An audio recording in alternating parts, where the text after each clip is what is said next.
Hello and welcome back to Simple Learning. This is a video about the rise of nationalism in Europe, which is a chapter for your CBSE grade 10, and that is a history part. And we are going to see what is to be done in this chapter and how you have to deal with this chapter. I know by now you must be really almost prepared with the chapter, but what to focus and how to deal with this chapter, which has a lot of details. That is what we will discuss. Now, in one video, we won't be able to finish, but we will have at least 2 or 3 parts of this video where we will discuss all the important pointers that you must keep in mind while doing this chapter. So, children, when you start with this chapter, you will see that there is a picture given there, right? The very first painting by Frederick Soriot, who was a French artist, he prepared a series of prints, which was a vision of worldwide democratic and social republics. अब इसको आप जब देखेंगे तो ये picture बहुत important है आपके MCQs के लिए, because in most of the sample papers and all you will see that one question definitely is asked about this picture, because this is what is the background of the chapter, or you can say the introduction of the chapter, that people in Europe wanted to become they get wanted to get together into nations. तो ये picture बहुत important है. उसके बाद आप chapter में आगे देखेंगे how to read through this book. There are words like absolutist. तो ऐसे जो ग्लॉसरी वर्ड्स हैं आपके साइड में दिए हुए. Utopian, very important word utopian. A vision of a society that is so ideal that it is unlikely to actually exist. So it was his utopian vision कि ऐसी होनी चाहिए डेमोक्रेटिक और सोशलिस्ट रिपब्लिक्स, जो कि उस टाइम यूरोप में mostly नहीं थी. So Frederic Sorrieu was the artist and he was a French artist. तो छोटी छोटी डिटेल्स जो ऐसी हैं, when did he publish this picture, what was the name of the picture. अब यहाँ पे आप देखेंगे पिक्चर इज गिवन, आपको एक पिक्चर स्टडी क्वेश्चन भी मिलेगा. तो it is the dream of world wide democratic and social republics, a pact between nations, and it was prepared in the year 1848. Fine. So I am just telling you how to navigate through the chapter. We are not actually doing the whole chapter here. If you need details of the explanation of this chapter, then you can write to me in comments and I will do that for you. What I'm trying to tell you is how to navigate through the chapter and where to focus for your important MCQs that may be asked. And being a teacher, I've seen a certain pattern कि यहाँ से question तो आता ही है. Now Ernest Renan का एक यहाँ पे आर्टिकल है What is a Nation. यहाँ से भी आपको कुछ questions मिल सकते हैं, because he talked about what exactly is the meaning of a nation, right? So यहाँ से भी आप information लेंगे और उसको पढ़ेंगे. उसके बाद अब साइड में देखिए, यहाँ पे आप देखिए, there is a description of that same picture of Frederick Soriot. उसका पूरा description नीचे दिया है कि उसमें क्या क्या represent किया गया है. Germany, the people of Germany in the picture of Frederick Soriot, they are bearing the black, red and gold flag, right? At that time Germany was not a nation, but he proposed, or he thought, that German people would be carrying a flag which represents their identity as one nation, as one united nation. उसके बाद जो information आपको ध्यान में रखनी है वो है कि उस पिक्चर में नीचे और भी कुछ है, right? There are people of Austria, kingdom of two Sicilies, Lombardy, Poland, England, Hungary and Russia. And very important that from the heavens above, Christ, saints and angels are also looking at this scene. Look at this picture nicely. Pictures are very important. एक या दो pictures तो आपको मिलेंगी ही मिलेंगी इस part में से, इस chapter में से, which you have to really explain, or some details of that picture will be asked. You can see Christ and angels also looking upon these different countries wanting to come together as republics or as nations. तो ये चीजें आप ध्यान में रखिए. उसके बाद जो नेक्स्ट पैराग्राफ में आता है आपका, there is an definition of a nation state. Nation state क्या होता है, मॉडर्न स्टेट क्या थे उस टाइम में, So a nation state was one in which majority of its citizens, not only its rulers, come to develop a sense of common identity and shared history or descent. ये आ गई आपकी definition एक nation state की. तो same sentences book में से लिए जाएंगे और आपको 4 डिफरेंट सेंटेंसेस मिलेंगे, और अगर आपने बुक को आराम से पढ़ा है और कुछ मेन चीजों पे फोकस किया है तो it will be easy for you to solve your MCQs within that limited time. But the thing is, पूरा चैप्टर तो अच्छे से पढ़ लिया, लेकिन वो छोटी छोटी छोटी डिटेल्स थोड़ी ज्यादा फोकस जो करने वाली हैं वो मैं आपको बता रही हूँ इस वीडियो में. Then comes your first and main great topic, that is the French Revolution and the idea of a nation. क्योंकि French Revolution के बाद ही people thought of this idea that we can come together as one nationality. What is a nation? People who were living in different regions of Europe, they wanted to come together because of the commonness in their language, culture, customs, etc. But this was started because of the French Revolution. So idea of nation came from there. Here also focus on the picture, the cover of a German almanac designed by journalist Andreas Rebmann in 1798.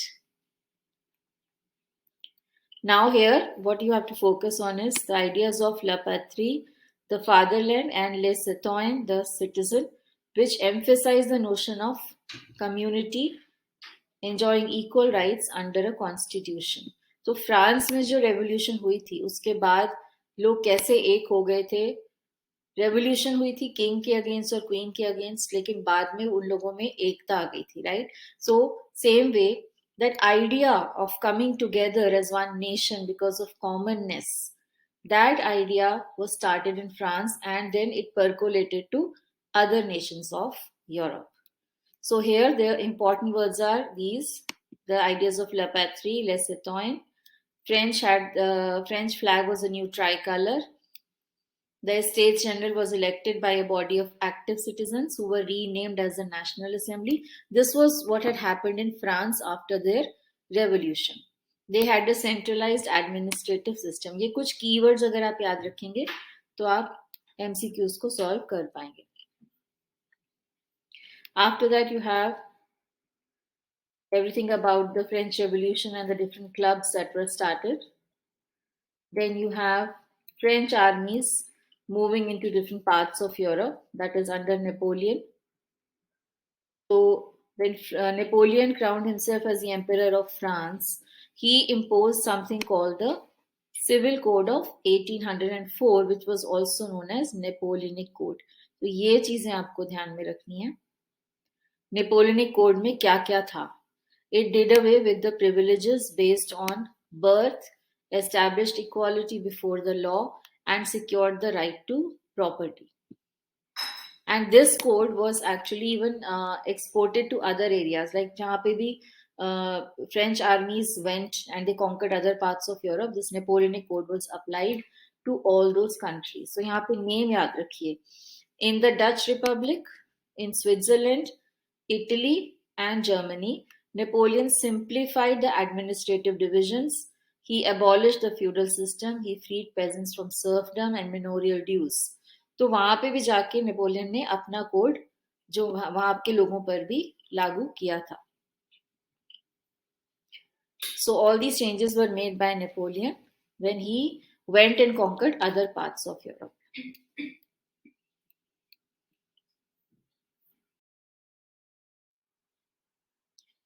All right, so we have navigated through the previous part.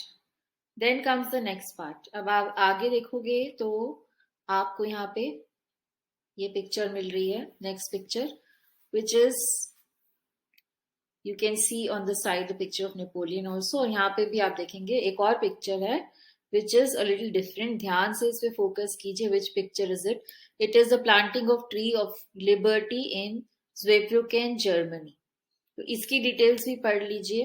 And what does, अब यहाँ पे ऐसा कोई detail में नहीं दिया है कि किसने बनाई थी या क्या मतलब क्यों ये पिक्चर बनाई गई थी, but there are some details about the picture. Like the plaque being affixed to the tree of liberty has a German inscription but उसका इंग्लिश में मीनिंग क्या है? So 4 options can be given to you and you can be asked what is the meaning of the plaque being affixed here. जो यहाँ पे ऊपर plaque लगा रहे हैं उसका मीनिंग है take freedom and equality from us the model of humanity. तो ऐसी थोड़ी डिटेल्स जो हैं वो रेडी रखना and just focus on these. Now, this is sarcasm.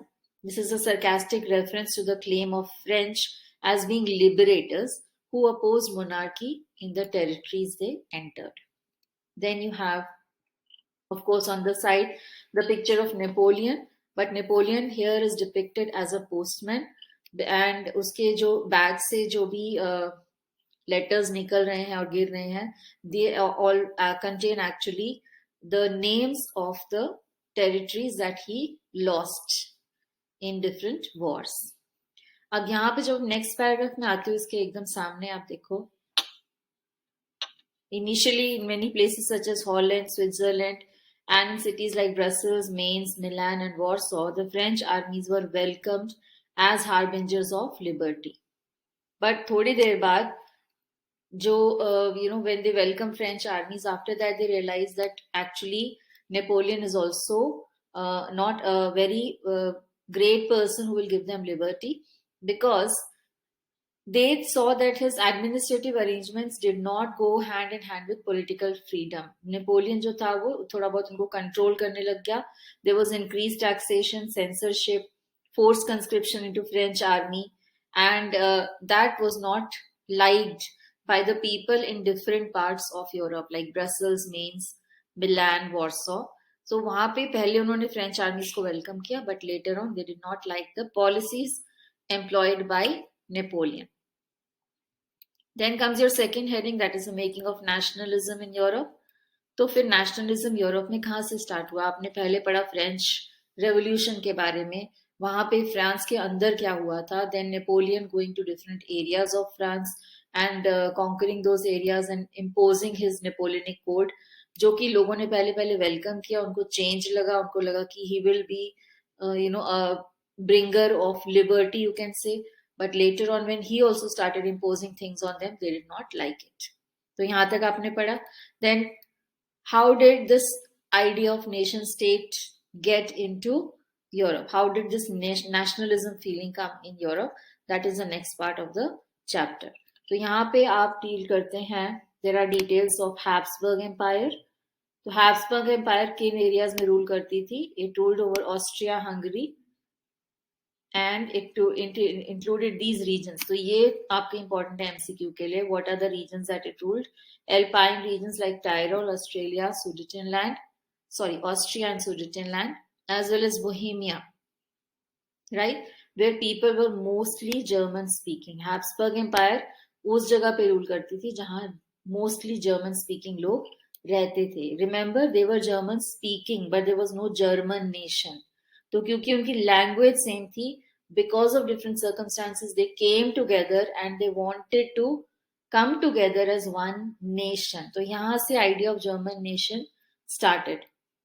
Then they also had Austrian Habsburg Empire में also कुछ regions थे which were Italian speaking provinces of Lombardy and Venetia. Then there were in Galicia the aristocracy spoke Polish. तो कई लोग थे जो Polish बोलते थे, कई लोग थे जो इटालियन बोलते थे और कई लोग थे जो जर्मन बोलते थे. सो जहां जहां भी एक सेम कल्चर के लोग इकट्ठे होते हैं, they really want to get together and be one. So that is from where the idea of coming together as one nation started. Believe me, it was just an idea at that time, because the whole chapter tells you about how slowly and slowly, because of different circumstances, they started forming the nation states. Now in this region, there were also in Habsburg Empire, there were also Bohemians and Slovaks to the north, Slovenes in Carniola, Croats to the south, Romans to the east in Transylvania. अब इतने लोग एक reason में रहते हैं, but वो छोटे छोटे पॉकेट्स में इकट्ठे होते होंगे, बिकॉज कुछ की लैंग्वेज सेम है, बाकियों की लैंग्वेज अलग है, तो वो लोग इकट्ठे हो जाते थे.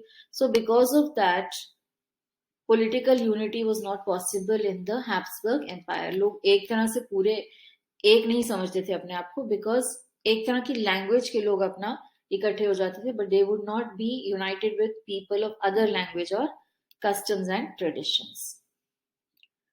So how did the idea of nation state emerge? There are reasons for that. तो वो reasons हम नीचे आपके साथ discuss किए गए हैं. One is the aristocracy and the new middle class which had emerged after the French Revolution. Right? So who was the middle class? The members of this class were united by a common way of life that cut across regional divisions. Middle class एक ऐसी class थी उस time जिसमें कि हर तरह के लोग थे जो थोड़े लोअर क्लास से ऊपर थे लेकिन हायर क्लास नहीं थे. So they were called the middle class, but they had certain common things in spite of being from different cultures and different languages. उनमें कुछ कॉमन फीचर्स थे. They owned estates in the countryside and townhouses. They spoke French for diplomacy and in high society. Their families were connected by ties of marriage. And this powerful aristocracy was numerically small group. Now, this is about the aristocracy, landed aristocracy, sorry. But then, aristocracy means the higher class. French bolte the. They had their own, ways of getting connected through marriage and ties and all that. But they were small in number. The majority of population was peasantry, the people who worked on the land. So to the west, the bulk of the land was farmed by tenants and small owners. Or eastern side में Europe में और central Europe में, the pattern of land holding was by vast estates which were cultivated by serfs. So या तो बहुत ऊंचे तरीके के लोग थे या बहुत ही कॉमन लेबरर टाइप के लोग थे which were working on land. In western and central part of Europe, the growth of industrial production meant the growth of towns and emergence of common commercial classes. तो थोड़े दिनों में क्या हुआ कि इंडस्ट्रियलाइजेशन हुआ, machines and factories started coming up in England. तो उससे लोगों की मोबिलिटी बढ़ गई, लोग नई नई जगह जाने लग गए, जॉब के लिए ढूंढने लग गए. सो people were more mobile, people knew more than before. But in France and part of German states, it occurred only during the 19th century. तो क्या हुआ कि एक वर्किंग क्लास पॉपुलेशन बन गई. जैसे आज आप बात करते हैं वर्कर्स की जो छोटे शहरों से बड़े शहरों में काम करने जाते हैं, उसी तरह से वहां पर भी एक वर्किंग क्लास बन गई. So this working class population and middle class was actually made of industrialists, businessmen, professionals. These are the people of the middle class. तो ये again MCQ के लिए mark कर लीजिए. Who were the people in the middle class? Middle, as the term suggests, they were not very rich, but they were also not very poor. तो middle class emerge होने लग गई. People were more educated, liberal minded, क्योंकि वो नई नई जगह जाके काम करते थे. तो उनका सोचने का नजरिया aristocracy जैसा conservative नहीं था. And they were the people who wanted to bring changes in the society as well. Then the next reason is liberal nationalism. अब liberal का क्या मतलब है ये भी देख लीजिए. Liberalism derives from the word liber, which means free. When you say liberty, when you say liberalism, the basic root word is free or freedom. तो middle class जो थे, they wanted to become a little free from all the typical kind of things that they had done before. They wanted freedom of individual and they wanted equality of all before the law.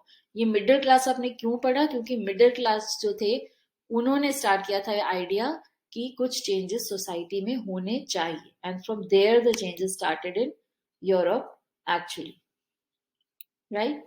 So because middle class stood for liberalism.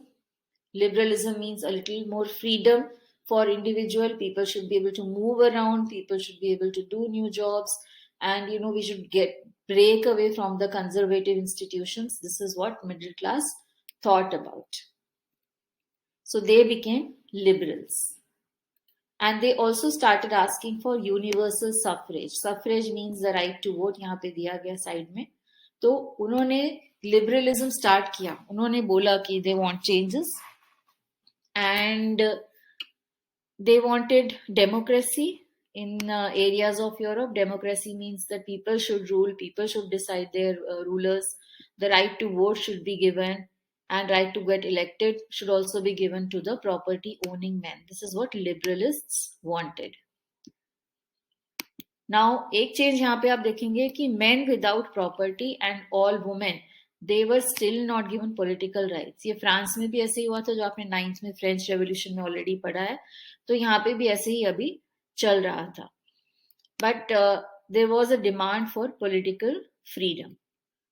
तो aristocracy की they were small in number, and liberalists and middle class started rising. They started bringing new ideas, and that is why changes started coming up in Europe.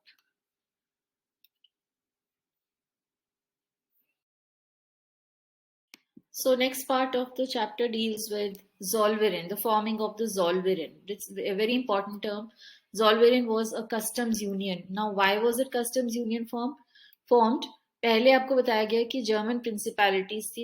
It was a confederation of 39 states. वो German speaking states थे. There were 39 states, small small states. और अगर किसी को उन states में से निकल के जाना होता था एक साइड से दूसरी साइड, या किसी मर्चेंट को वहां से पास करना होता था with his goods and all, तो उसे 11 कस्टम बैरियर्स क्रॉस करने होते थे, और हर जगह उसको 5% कस्टम्स ड्यूटी देनी होती थी अपने गुड्स को एक से दूसरे स्टेट में ले जाने के लिए. तो वहां पे बहुत प्रॉब्लम थी, and the measurement of cloth and all was also not the same in different principalities of German speaking states. तो इतने डिफरेंसेस के कारण एक बंदे को एक जगह से दूसरी जगह जाने में बहुत प्रॉब्लम होती थी, नॉट जाने में but also in dealing with trade and all. So they decided that when we have a same common language and all, why don't we create a union of our states so that there is less difficulty in going from one place to another and trading from one place to another. So a very important term here is, or a sentence you can mark is Zollverein. अब Zollverein कब form हुई थी, क्यों form हुई थी, क्या थी, ये आपको एक ही सेंटेंस में पूरा आंसर्स मिल जाता है. That is, in 1834, a customs union or Zollverein was formed at the initiative of Prussia, and it was joined by most of the German states. So Prussia was the leader. Prussia जो state था, वहां के लोगों ने या वहां के leader ने स्टार्ट किया कि let us form one union, जहाँ पे एक सिंगल करेंसी या 2-3 करेंसी हम यूज कर सकते हैं, not that you have to cross different states, so you will get different rules in different states. तो एक कस्टम्स यूनियन बनी जिसका नाम था Zollverein, and it was a customs union of most of the German states. तो क्या हुआ था Zollverein बनने के बाद? The union abolished tariff barriers. They reduced, this is very important, they reduced the number of currencies from over 30 to 2. 30 currencies आपको exchange करनी पड़ती थी एक जगह से दूसरी जगह जाने के लिए. Specially if you think of a trader, it's very difficult. So they reduce the number of currencies from 30 to only 2 currencies. तो ये डिटेल्स हैं जो आपको अपने एमसीक्यू के लिए याद रखनी है. When was it formed? In 1834. What was the Zollverein? It was a customs union. और उल्टा ये भी पूछ सकते हैं आपको कि what was the customs union which was formed at the initiative of Russia? It was called the Zollverein. Then the number of currencies was reduced to 2. There was a network of railways which was set up ताकि जल्दी से सामान ले जाया जा सके, and it was easy to move around those German speaking areas. तो इस तरह से economically वो लोग पहले पास आए. They came together because they understood that there is something common between them. So till here we will do today, and in the next part of the video, students, I will tell you in detail about the remaining part of this chapter and which keywords and which key points you have to focus on the chapter. So if you haven't subscribed, please subscribe to the channel. Do not forget to like the video. A big request, अगर आप कोई video देखते हैं जो आपको अच्छा लगे, आपके यूज में आए, तो please like the video, and if possible share with your friends as well. So I'll see you in the next video. Till then, thank you and happy learning.